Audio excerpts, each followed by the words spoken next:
This computer. Okay, and we're recording and we're live. All right, so this is the November Bet Business Book Club. That sounds good. We read and we'll discuss Indistractable by Nir Eyal, I guess is how you say that. Hopefully I'm not butchering his name too badly. This was a great book because it was short. It was really short, and like each chapter like got to the point, like very specific. Like they had the bullet points at the end. I personally actually made a photocopy of those last pages because I'm a geek. And oh, nice. Because I returned the book and then I'm like, you know what? I don't need the whole book. I just need these to remind me. Like, yeah, you don't need the whole thing. There's probably a PDF download somewhere also. Like, there is. He kept saying like there was PDFs about like timesheets and stuff. I didn't look for them, but I hate books that like turn themselves into a long book with a lot of fluff and just like BS. Which was my problem with the 5-second rule. I don't know if you read that, but that was our last book that we discussed, 5-second rule. And it was like literally took you more than 5 seconds, huh? Yeah, it was like tweets and like screenshots of stuff. I was like, yeah, I don't know. That was weird. All right. So let's dive into some of the actual meat of this book. I found the beginning of it was like. I have a question. Did you read? It seemed like he had like a first one. Like, did you read the first book? Like, did I miss something? I don't think it's a first. I think he did another book. Oh, okay, fine. Yeah, I think he did something else with someone. Because he called like another. He sometimes references other book, Hooked. Yeah, and I didn't know if that was just. I didn't read that one. I don't know. Okay. I think it was about like how social media and like devices like trap our attention. So this is like his. And I don't have that. It doesn't affect me. Yeah, it doesn't. So the Hooked book that he referenced in there is actually a design UX strategy, how to build habit forming products. So it's the exact opposite of this, which is how to avoid those working on you. Well, that's good to know then. If you know how they're formed, then you can know how to avoid them. I guess that's his point. Like, you know, he did the research already and he's like, all right, now how do we get around all these things that we're designing to constantly get your attention? Because as I'm sure Alex can attest to, in marketing, you're really fighting for people's attention all the time. Right. And Hooked is really kind of a design manual, as he referenced it. And it was basically pitched to, startup companies looked at it to try to make their apps more addictive, not using the term addictive, but that positive behavioral reinforcement.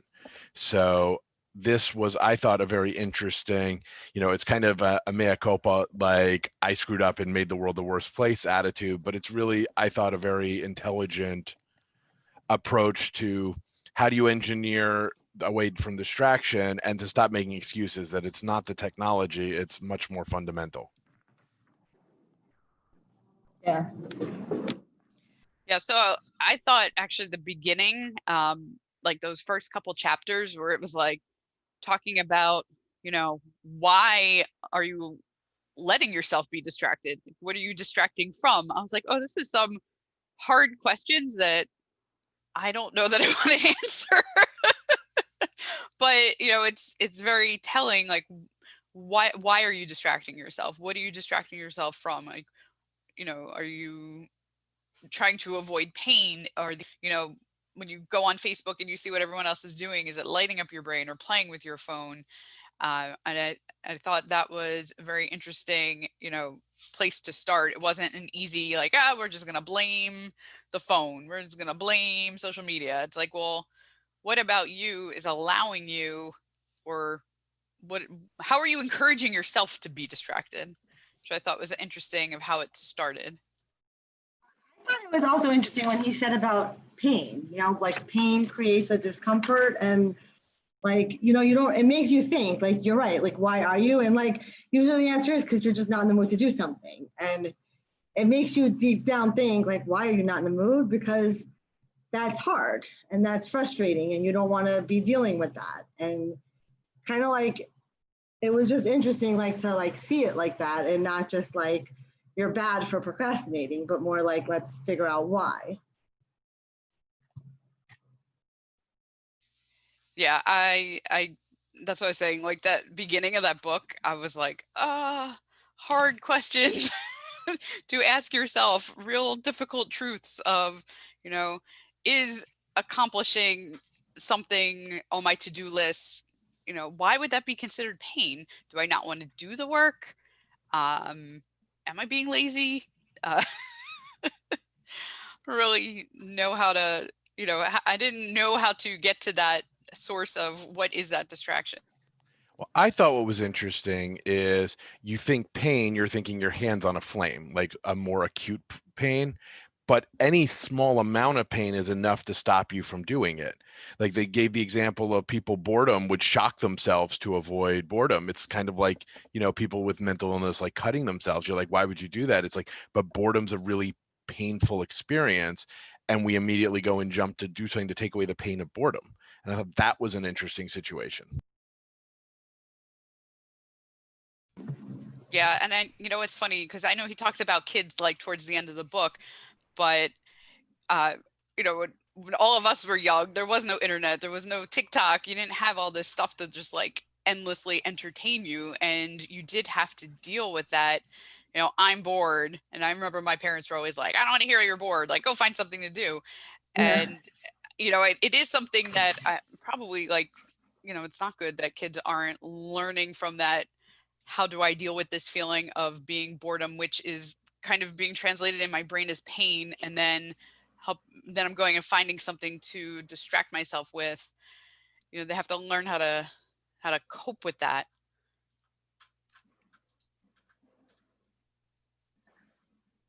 And I think one of the things that's interesting is suggesting that this isn't a new problem. I love quoting Socrates that, that this was a problem then, and it's one of those we always want to blame the new generation, but the technology changes. And yes, it's a little more addictive, but how often, I think back to in college, and if there was an awkward bored moment and I was at a social event, I'd pull out a cigarette. And that would cue up everyone else to pull out a cigarette. And that kind of related avoiding it, same thing. What was the pain? The pain was awkwardness, and you were doing something to do it. So the phone's really not fundamentally different. And I mean, probably better than pulling out a cigarette. So I guess it's all relative. I guess it's a different distraction. Yeah, it's just a different distraction. I mean, the phone, but it's interesting because now you're comparing a phone, which is like, you wouldn't think it's like such a big deal compared to a cigarette, which could have long term, health effects. But like, the truth is, like, as we've come to see, like, phone addiction is kind of the same thing where, you go crazy with it. Hold on one second. Get back in the house. The distraction of pets. That's what happens when you're live. Hi, Ellie.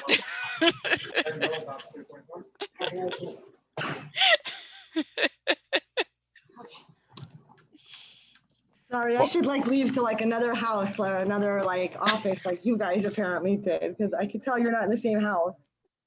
Well, I appreciated in here, from the experience with the drug and alcohol stuff where they started to touch upon that same sort of counseling behavior. And I know one of the things from someone I worked with at Recovery Unplugged, Paul would often talk about is that addiction treatment would talk about what are your addiction triggers, and he liked to flip it on its head and focus on recovery triggers.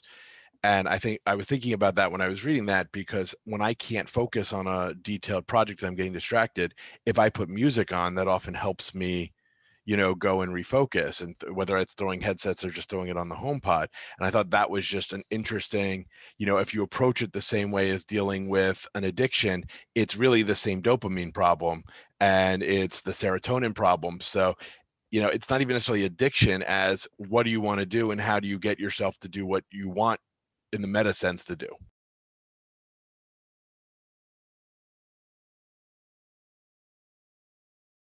Muted. One of the things actually that I really liked about this particular book, as opposed to like, I'm just gonna throw the 5-second rule under the bus again. He really dove into kind of what you were talking about, Alex, with the brain chemistry and how are these things affecting our brain, as opposed to like, oh, here's a cool gimmick that somehow manages to sidestep your brain or work around it, he really went into like the psychology and the kind of brain science behind how these things function on us or in us. And he talked about, you see, there were that you had 3 psychological nutrients for well-being: competency, autonomy, and relatedness. Right? So competence, you have to feel like that you can master the task at hand.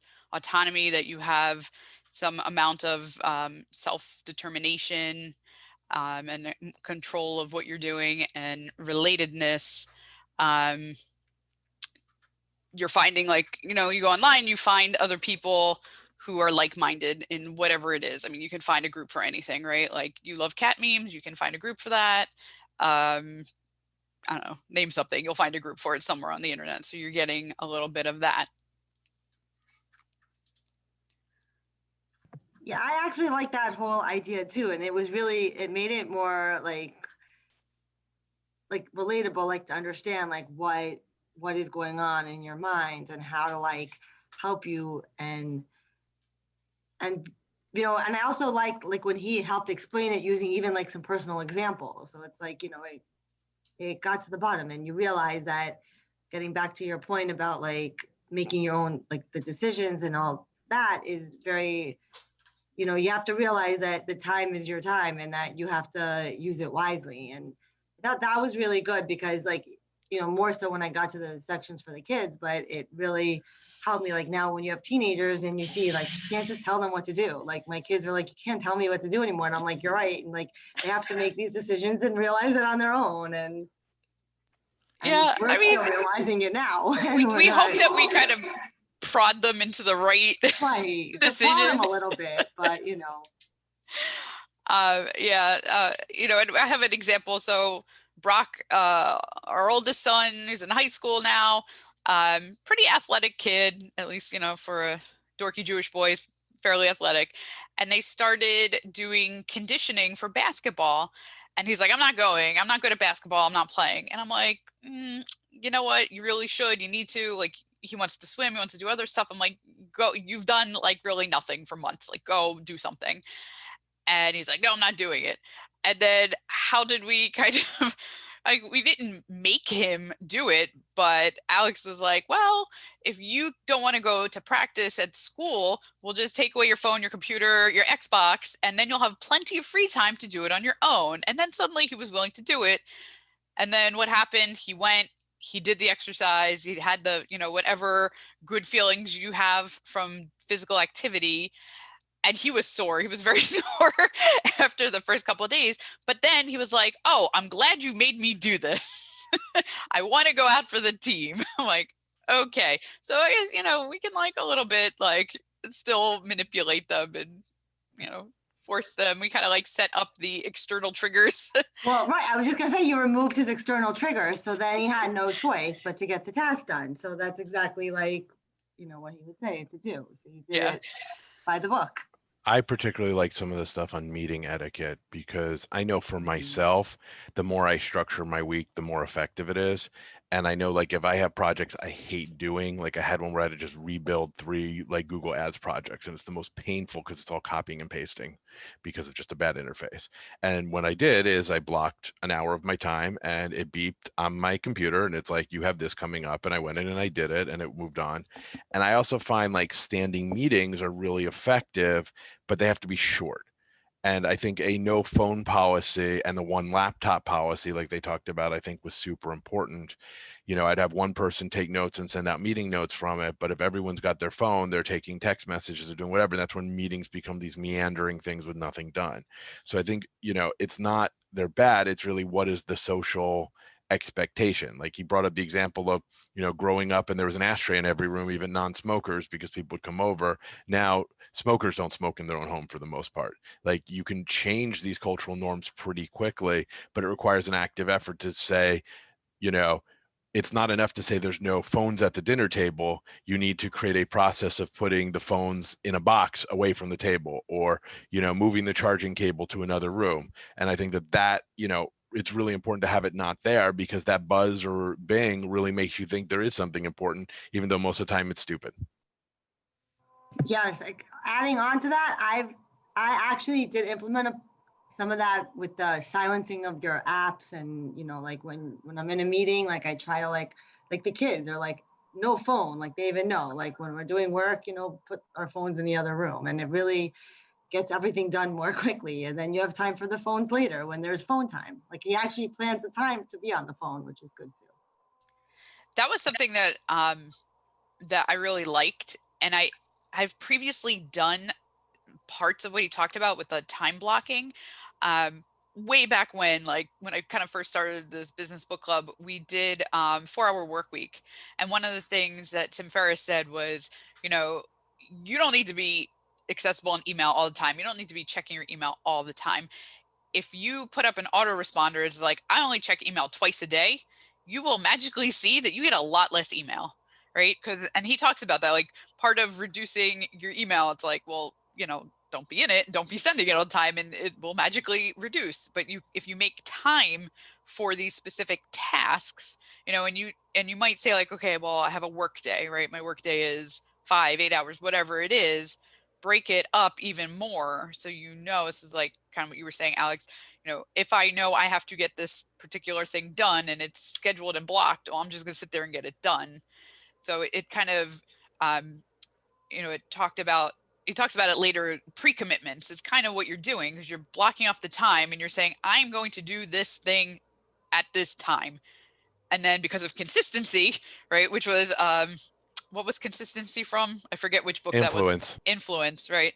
So you made the pre-commitment, now you want to be consistent, and now you should be set up to get these things done that you've already told yourself you're going to get done. So I like all these different concepts from different books kind of playing off each other, and kind of all incorporating.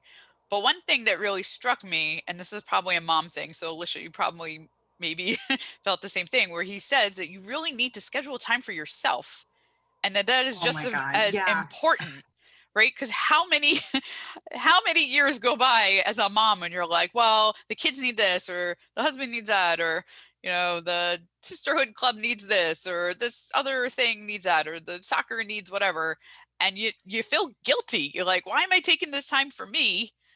There's all these other needs that are going on with all these other people. And he's like, no, you need to do that. You need to block that in. Like, you need Well, that to actually, that exercise. was probably, that hit me hard too, because it was like, you kind of feel bad, like you said, and like my me time is like at 10 o'clock at night when the kids are like asleep, and then I could like relax and read a book. And like now I've noticed, like, I mean, plus now our kids are older, so like we really don't have to be at their beck and call, thank God, finally. But it's also true, because like that whole section, I don't have the book in front of me, but the whole section with like the circles and like making time for traction was really important. And the ways, like how he showed you how you can make time for, how you can cross off two things at once, like now I've noticed like some of that stuff I had been doing, like since COVID hit, like Ellie and I have been taking the dogs for a walk at night, and that's our time when we actually like talk about our day and what's going on. And it's like we got the dog walking done, and we're doing the like alone time of what we need to get done that we couldn't get done in the house, discussion. Yeah. So Yeah. it's like Alex and I actually, really important. we've been walking like so much in the last couple of weeks. Like, we found if the weather's nice, go over to Fort Lauderdale or Hollywood, go over to the beach, walk there. The change of scenery is really nice. If it's crappy weather, it's raining, we'll go over to the Hard Rock, because at least it's all covered and air conditioned, and it's like kind of lively environment. You can walk there, and like half an hour, you're just out there walking, talking, preferably not playing on your phone, which is kind of hard to do if you're walking and talking at the same time. But it's much more like intentional time, right? Like, we are here together, we are going to have couple time. And he said, like, we had a standing date night. I mean, until Corona kind of screwed everything up, we had a standing date night for years, and people would always tell us that we were nuts, like, oh, you have to pay babysitters, blah blah blah blah blah. But it was probably the best thing as like a couple that we ever did was to always have that standing date night and make sure that time was usually not interrupted. I won't say it was never, things come up, but it was fairly consistent for good chunks of time. And it's nice to see somebody's like, okay, that's actually a good thing. It's really important that you did that, because a lot of, people be like, what do you need to do that for? You live together or whatever. It But was also like taking a step further, like when he talks about the scheduling time for your relationships, like, like you just kind of like forget and you're like, yeah, I'll call this person whenever. But even like putting in a simple phone call reminder to do something is important. And like, you shouldn't feel guilty. Like, he makes you not feel guilty about everything you're doing, because he's like, as long as you schedule the time for it, do it. Like, yeah. and that's your time, and make yourself indistractable, and then no one will bother you. It's Right. not It's that totally deep. okay to have an hour for playing video games, or 2 hours, or 6 hours. What you don't Right. want to do is sit around. Like, I know I have a bunch of house projects I need to get done. And what I'll end up doing is I'll sit down the computer to pull the list up, and I'll find a way to distract myself for 2 hours, and then nothing gets done. I've started, actually setting an alarm Sunday morning with one thing I want to get done. And actually, I have one indoor and an outdoor. So if the weather sucks and I can't do the outdoor, I do the indoor. But I've been doing that, and it's been, an hour a week, 2 hours a week, and the list is getting smaller. But or I'll say Tuesday night when I get home after dinner, I'm going to spend half an hour in blocking it out. And a lot of them, like, they're dumb small tasks, but a 10-minute task that takes you an hour to fuck around with before you getting done turns it into an hour task. How long did it take to fix the sheetrock knockdown thing in the kids' rooms? 10 minutes total. How many weeks did we drag that out? 2 months? Well, but I think part of some of these things, you put it on you pencil it in and whatnot, but sometimes they have like a lot of mental activation energy. I don't know how else to describe it. Like, you have to like stress out about it for a long time before you just like do it and get it done. Painting, house painting always feels like that. It takes a lot to build up to the point where you're like, all right, ready to do it and go do it. But I guess if probably if you just put it on the calendar and you're like, all right, I'm going to do it. Like you're saying, I'm going to do it Sunday morning, you just get it done with. Probably much quicker, because you're making that pre-commitment. Make sure you have all the supplies. You can go and do it. It's probably would have gotten done a couple weeks earlier. I wanted to mention one thing though that he talked about, um, when you're making like the pacts, the 3 pacts that he talks about. So one thing I thought was interesting, he talked about like a price pact, right? Do something and get this amount of money, or lose this amount of money if you don't do it. I don't know how good or bad that is, but you see a lot of that with weight loss, right? Like, people do weight loss challenges where whoever loses the most like gets $100. So I'm wondering if anybody's ever tried anything like that and actually had success with it, if it makes it last longer or not. Yeah, there's huge bodies of research that loss aversion is such a powerful motivator. And you see that in your own personal life. You end up with something that you're scared of losing: a commitment, losing face, losing ego, and you end up continuing down a path that rationally you shouldn't do. I thought this was a shockingly good book. I thought there was a lot of takeaways that are very realistic. And I think the time blocking for what's important is really important. And I think, just kind of creating that environment that protects you from that distraction, whether it's setting up a phone charging station that you put all the phones in before dinner, or setting a specific time for date night, not quote later because it doesn't show up. And I use at the office, I always use task forces. I'll have people in different departments, we got a little project going on, we'll set a time for 1 hour every other week, because weekly people won't make the time. And even though nothing gets done except in the half an hour before and after that meeting, over the course of 2 or 3 months, you've now put in 12, 16 hours across 4 people. That's enough to get something done. So I think it's a very effective, strategy to pre-block. And there's always things where I'd never think to call a business associate that I don't want to deal with the project. But when my phone tells me I have a call in 10 minutes, guess what? I make the call. Yeah, absolutely. um All right, I don't know if there's anything else to really talk about with this book. I feel like we covered just about everything. Oh, one thing I'm curious, and I might even try to use it. He said there are some like apps and things that you can use to like streamline or block your news feeds or like all kinds of stuff on social media. Um, oh, Alicia came back. My For a hot second. She popped off again. She's having some problems with her computer.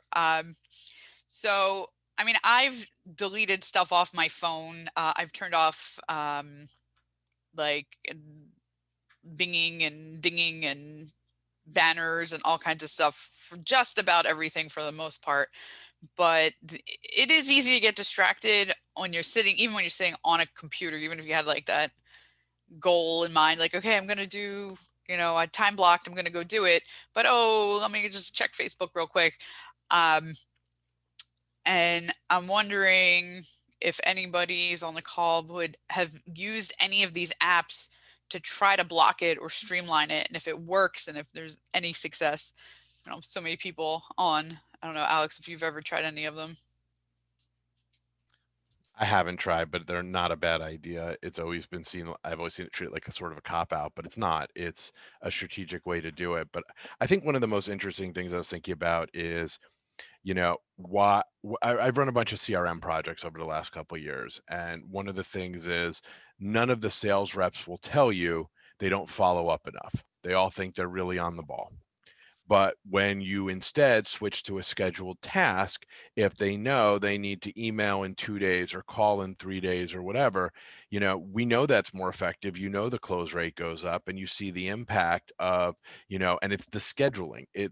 I'm scheduling 15 minutes, but it's keeping to the schedule also, which is if I've blocked out, I'll sometimes block out half an hour that I'm going to have lunch and I'm going to go and read the stuff I'm interested in. That's not productive. It's me time. And I get really annoyed when people would come into my office and interrupt that. And I think that avoiding distractions there is important, or I'd schedule, like, I'd block time off in my calendar for personal time if I had to make a phone call, and you get it done. And I think, so much of time management stuff emphasizes on how to do more. And it's not really about doing more. It's about doing what you want to do and not avoiding the distractions. And I thought that was a really good takeaway from this. I thought that was really good too. Like they don't make you feel bad about, you could do whatever you want and don't feel guilty if you're doing something that you said you were going to do.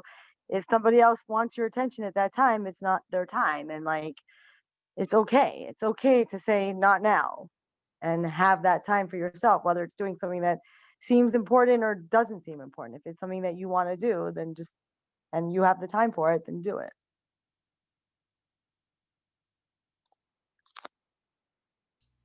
All right. I think we covered everything in that book. Is there anything anyone else thought was good, bad, different? Important takeaway? No? All right. It was a short book, so it could be a short meeting. So I'm going to try for December. December's usually a nutty month, but nobody's doing anything still, so it might be not so bad. Anybody have anything in particular they want to read? I'm trying to go through my Goodreads list and see what's on there. I'd kind of like another one of these like brain hacking books. I just don't know. I don't know like what's out there in that genre. Right, that's part of my issue. Oh, I have to update my update this to put it on my red list. Palladini, who wrote Influence, does a book. It's like The Big Small or The Small Big or something like that. It's a collection of little, like, they're all 2 to 3 page things, and they're all little things that have big impacts. It's a lot of it is sales oriented. Some of it is, tech business oriented. It's stuff all over the place, but I read it a few years ago and thought it was really effective. And the other one, if you wanted to do something very short for December, you could do Who Moved My Cheese or any of these other 20-minute reads that are always good to, kind of get people on page.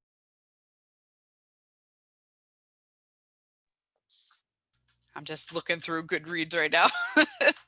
Who Moved My Cheese? I think Um, I read that years ago. I don't remember. I don't really remember what it's about, but I remember that book. And yeah, published in 2002, so it's yeah, not new. Um, I mean, I'd be down for that.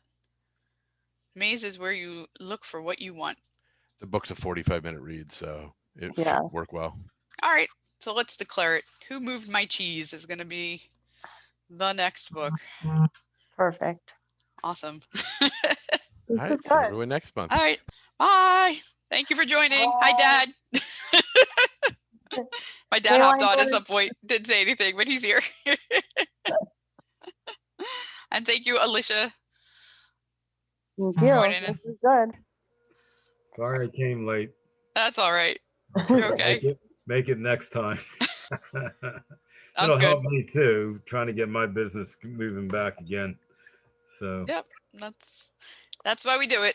okay, sounds good. Yep. All right, bye everybody. Okay, bye. Bye.